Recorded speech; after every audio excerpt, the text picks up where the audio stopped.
Hello, good morning. So I'm at Kouma again, and we begun the day talking about, we're doing a weed workshop here today.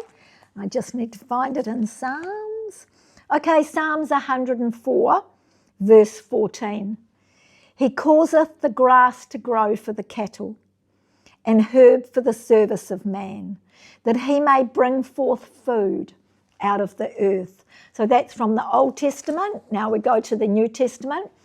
And Paul says in Hebrews 6, verse 7, for the earth which drinketh in the rain, that cometh oft upon it, and bringeth forth herbs, meat for them by whom it is dressed, receiveth blessing from God. So I believe from those two scriptures that herbs have truly been given for the service of mankind. That God, when he put the curse upon the world after the fall, that he also blessed the weeds and the thistles. And for such a time as this, we now have the background of them being used over the centuries, and we can also relearn this. So much has been lost, but we can relearn. So the one I'm going to talk about now that we've been talking about this morning is Comfrey.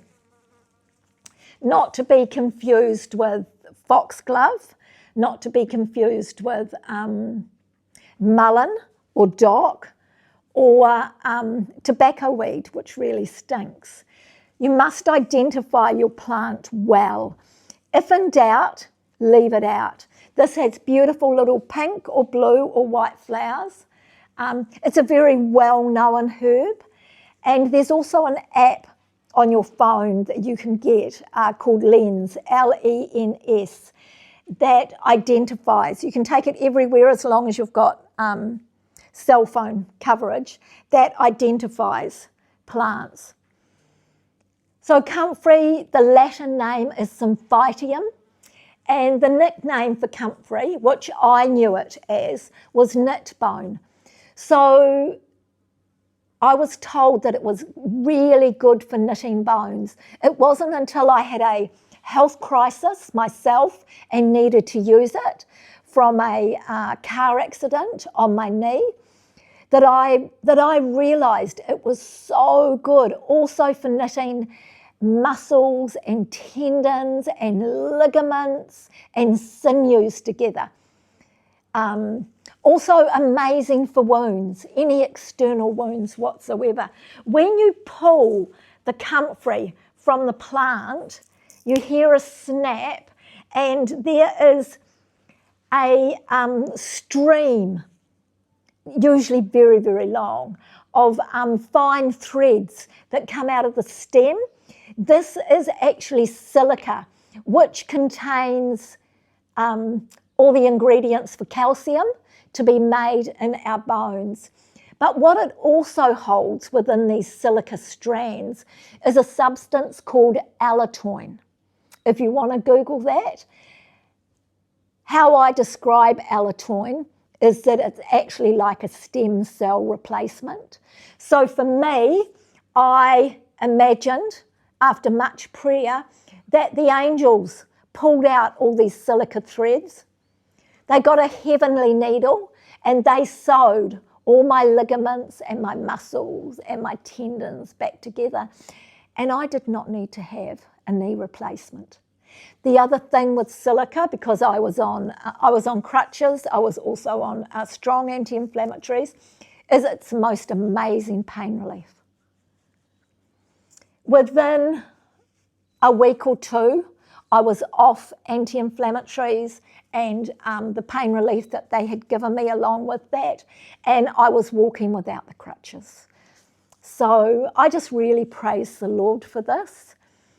You can take it internally, and during my health crisis, I certainly did. It was in my chlorophyll drinks every day, just a couple of leaves. There is great controversy about this plant now being used internally. There has been research done on laboratory rats, and they found when it was fed constantly, they got cancer. We live by the 8 laws of health, and one of them happens to be temperance. I use the balm externally, and I would only use 1 or 2 leaves daily in my chlorophyll drink. So it has done me wonders, but you must search yourself, and you must pray. Whatever you do with God's herbs of the field, they have been given for us to step out in faith, to learn about and to use, as Jesus himself used clay and he used spit, as Isaiah used figs for Hezekiah. Many examples throughout the body. Jesus is the healer. That is what you most need to focus on. You need to pray and ask for recovery, but use the remedial herbs of the field that God has put there right from the beginning.